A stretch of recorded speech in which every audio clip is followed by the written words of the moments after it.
Anjuna dapai khombana nangbu nungsijaba asidi karigumba posak amatana muhut sinbe yaro mikup khuding nangbu mana adum lona yengjabane numidang khudingi noigi wapal marktuda lona nangbu ahingduda yengjabane nongmusu nangna thengbada khangduna chinsinkibado dapai khombane nangbu yengba lakjabane thoisnadu mamangi thokdok adomak khangning ningsing lai Anjuna makhatare masidasu nate school da nangna class tawbudo mana CCTV dagi adum yengjabane dapai khombana walking halakpada nangna tusinbagi khuda kitang hubatpada ahingduma mahakna mikup amata tumthaba yadana wana len kibane Anjuna asukkup namuna wafam mayam ase lonamak khanglamba asida thoisnadu pungak ngaglami aduna munna yengduna leikre masidasu nate nangi school gi biodata da yawba photo passport to madu yengjaraga magi awaba pothafam oijaribane nongma nangonda karan tarakpa nupa kharaga khatnabada nangna magi khudang paiduna singthorakpa khamlakpada dapai khombana kayada raujakiba nangbu nungdi nungsi adubu makhatana nungsi haijabadi ngamjata nangina tawtabu yengjaraga mahakna awaba khangduna leijaribane thoisna nangonda harau sari amakak leiduna ahanba nungsi khudol oina pijakibada nangna handok pirakpa matamda dapai khombana kaikiba thamoi haujikchu hanjinba ngamdriye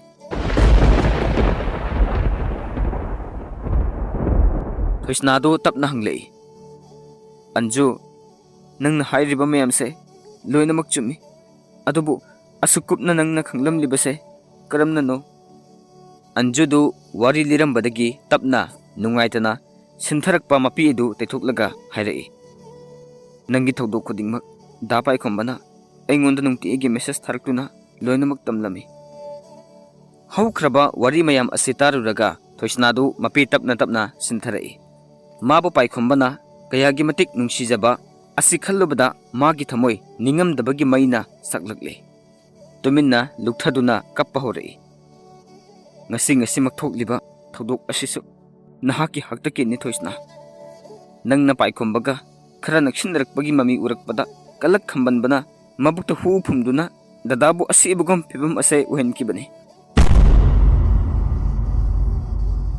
thoisna du ngakna yenglaga hanglei karamna thoisna ngarang do dadagi farm da miyoi kharana hu haithai haiduna yam thawai nungaidana engonda message tharami adugi lambi duda bikina thatlami hainasu message tharami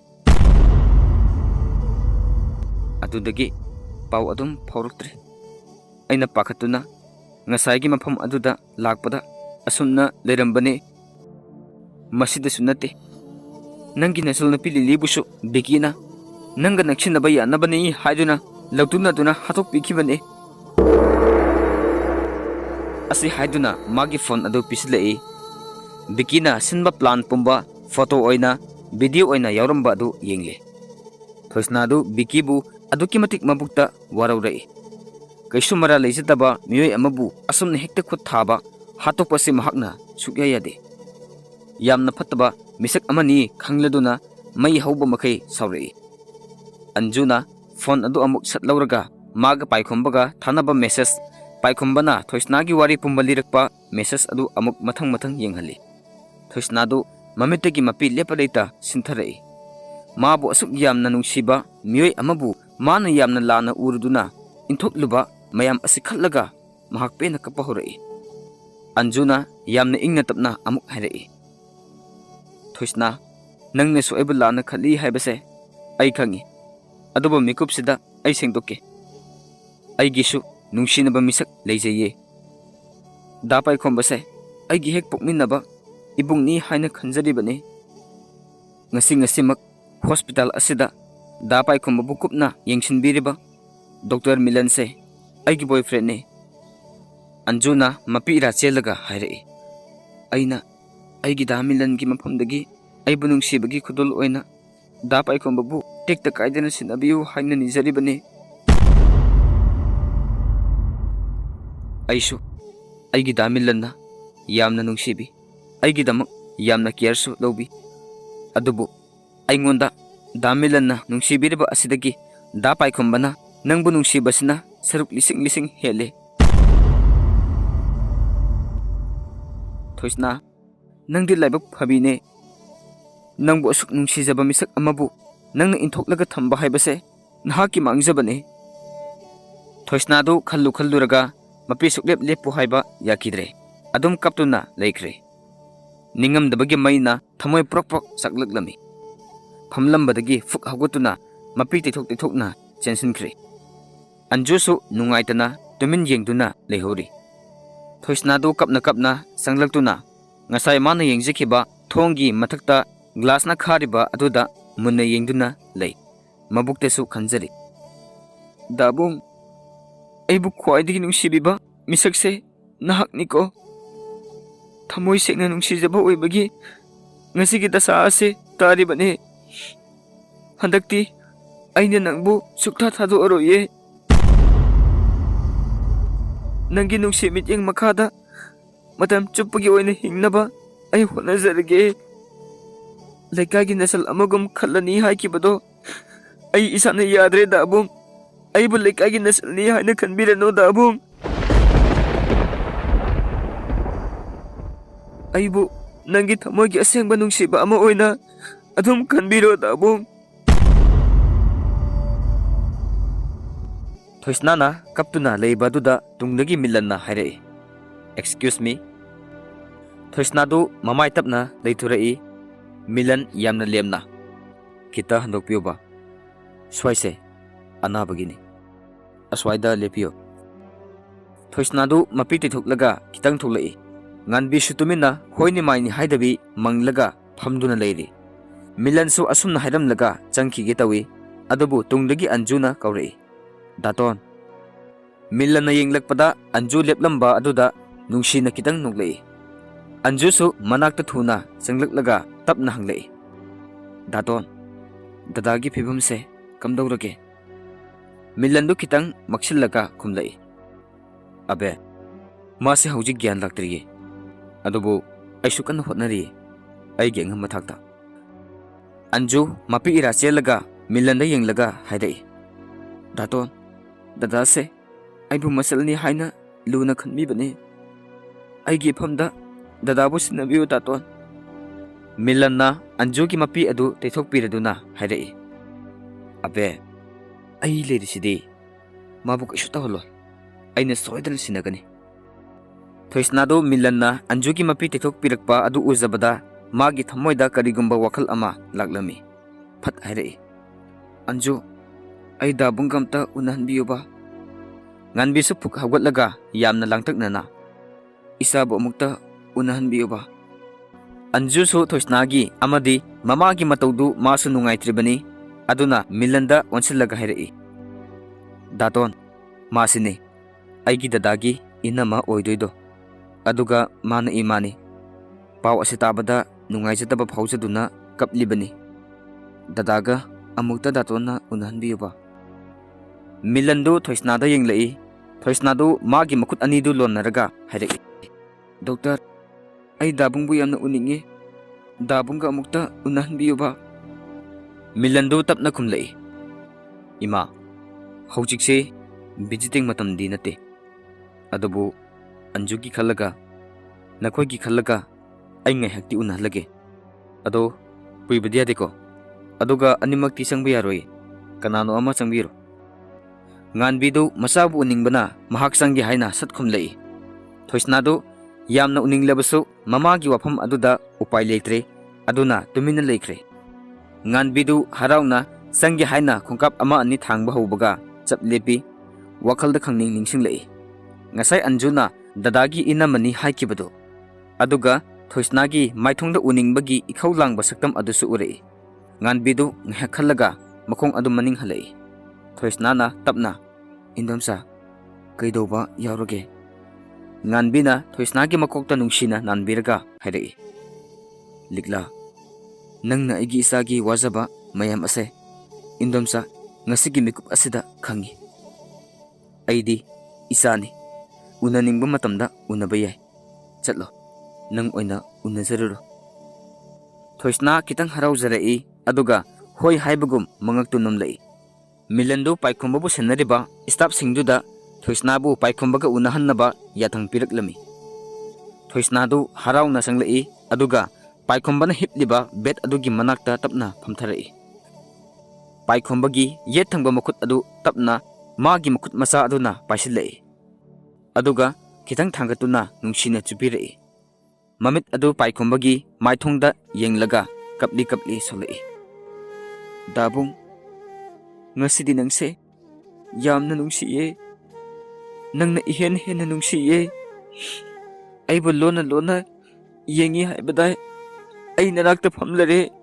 Aibu namit peni yengbiro. Nungsina Likla haina kaubiro. Madutada aigi thamoigi maisak pumbase kokpa ngamganiye dabung. Makut adu amuk maraibakta thamdaga pena mapi sinthaduna kapli. Nangi phumjinba ngamba penthokpa ngamba yengsinnadaba ngamba nataw kaya aduna aigi punsise nanakta asum chingsilakkibane. Aina nungsi haina phongdokjage khallaga lakpa nimit asida dabung nangna aina kaubu khumda aigi itawbu ubida tumin hintuna leiriba karigino. Aina thamoi sokna kaplibase themiraroidro. Aibu thembiyo dabung.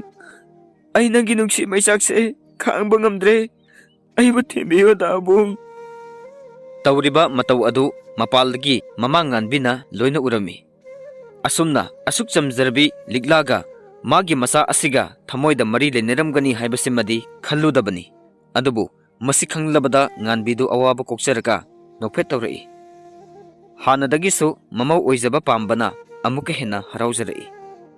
Thoisnadu pairamba makutu tapna thadoktuna thamlaga paikhomagi lumlum lauba maithong aduda thot laurabi makut masa aduna nungsina nanbira'i. Dabung, ay dabung phaba ngairiye. Dabung pharaktuna Likla haina kaurukpado tanaba ay ngairiye. Nang thuna naba pharau ko. Thoisnagi mitigi sintharakpa mapi adu paikhomagi khazaida marik ama tara'i.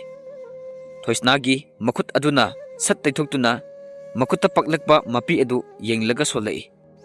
Nungi thamoi panbi Thoisna pap chelaba nangi mitkipi asina chamjaraba akhang kanjaba dabungi maithongna tabadi mara leijadaba mahakpu mangthokpane.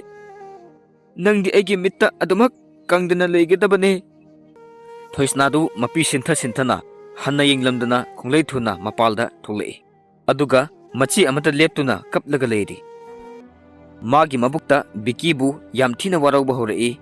Mi amagi punsibu kaisu leitena khanba miyoi amabu iraina khanba mahakpu amuk hanna mahakna ngakpiba ngamlaroi haina khalli.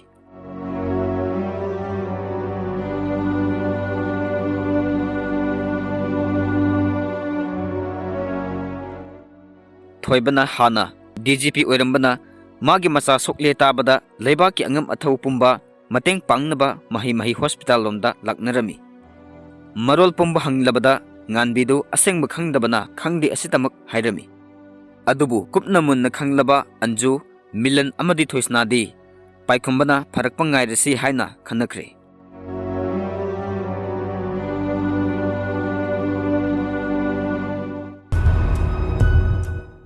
Pau asigi akupa marol khangnaba khudakta haujuk DGP oiriba asina station khudingmakta kupna thigatnaba order ama thokre.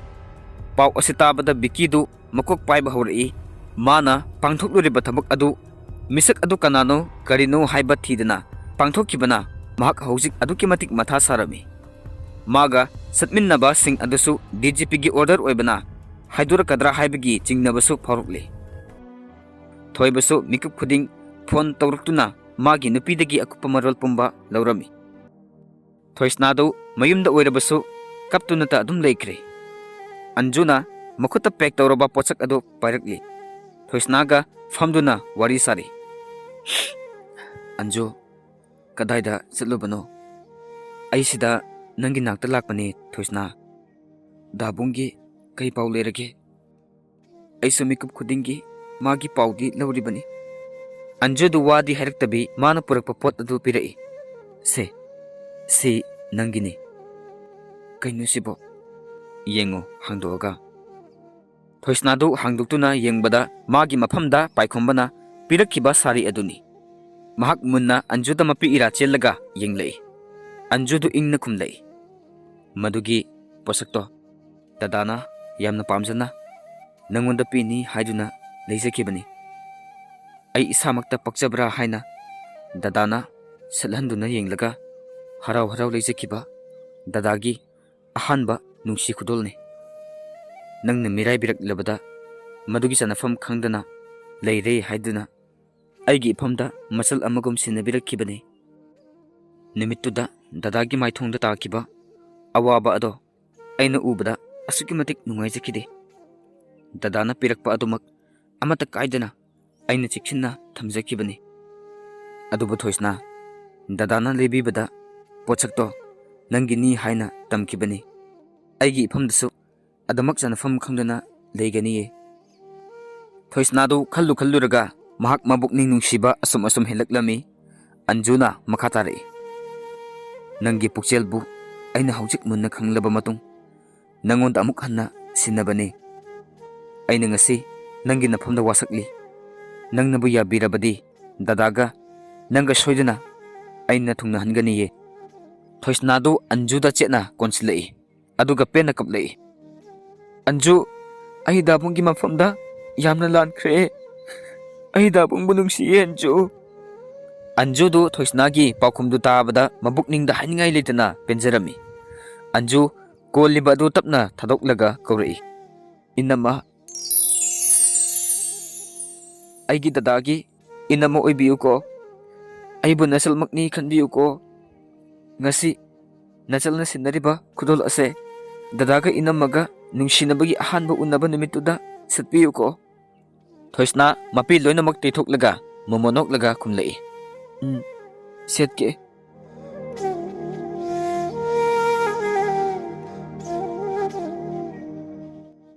Nganbina, Hospital da Leikibana, Mapure Batoibagi Tabakpumba, Security Singduna, Hotnerabani. Toisnadu, Mayum the Labor Matam Webana, Ayuktunganta, Paikombohoida, Laglami. Toibadu, wheelchair to the Famlaga, Nungaitana, Domina Lerami. Toisnana, Sumangda, Leptuna, Ignakori. Kaka. Kaurakpa Makol Adutabada, Makok Adutapna, Hangatuna Yingley. Likla or Maduda, Tapna Kauri. Likla. Isalak Libra. Lao, Kakalo. Toisna Tapna Kakalai. Nangda Bungi Pau, Kari Tabage. Toisnadu, Nungai Tabapumba, Lotsilaga, Ingna Nulukna Kumlay. Kaka. Dabungdo.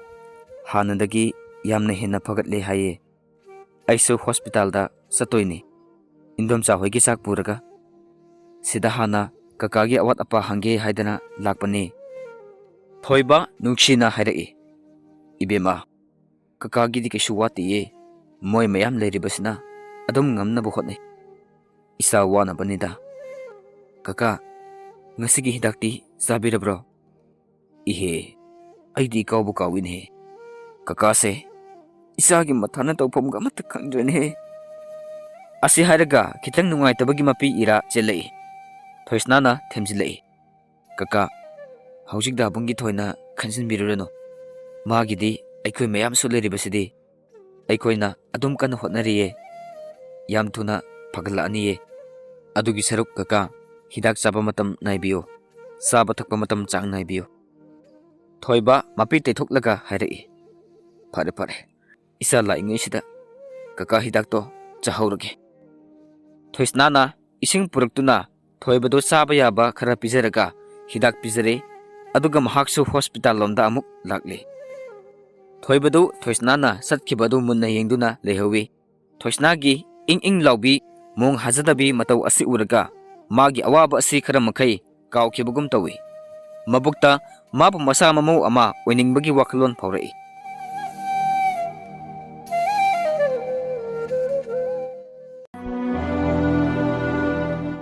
Somda hospital da nganbiga Dr. Milanga wari sanari.